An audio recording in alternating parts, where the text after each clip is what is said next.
So the name of the enzyme that I designed is called insulinase, and so the function of insulinase is to bind to the PIP2 uh, phospholipid in our membrane and phosphorylate it to allow for the protein dependent kinase or PKT molecule to come in. And this is part of the insulin signaling pathway. So normally in the insulin signaling pathway, um, insulin comes in and binds to its receptors, right? Which then tell it to the beta subunits of that receptor to cross phosphorylate itself. And so then once those phosphorylation sites are clear, IRS one comes in and binds to those phosphorylation sites on the beta subunits. Upon that, once IRS comes in and binds, it's then phosphorylated for PI3 kinase to come in. PI3 kinase comes in and binds to the IRS and then goes and phosphorylates that PIP2 phospholipid that's on the membrane that I mentioned a few seconds ago.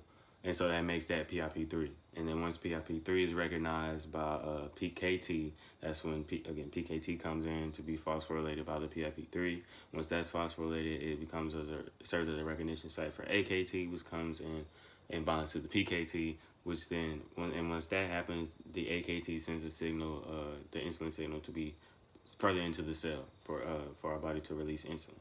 And so that's what happens in the normal pathway. And so so with the function of my enzyme is just supposed to come in it'll basically knocks out the IRS and the PI3 kinase sections of the pathway.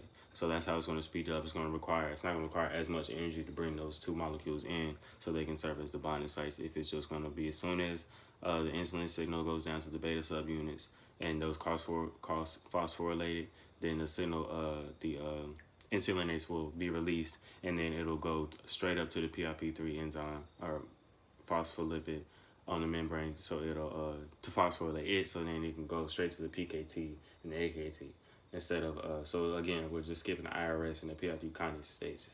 Okay, it needs to be at the tertiary level, tertiary level structure in order for it to work, because that's the only way that those reactions it'll be able to get into the membrane to get to the phospholipid.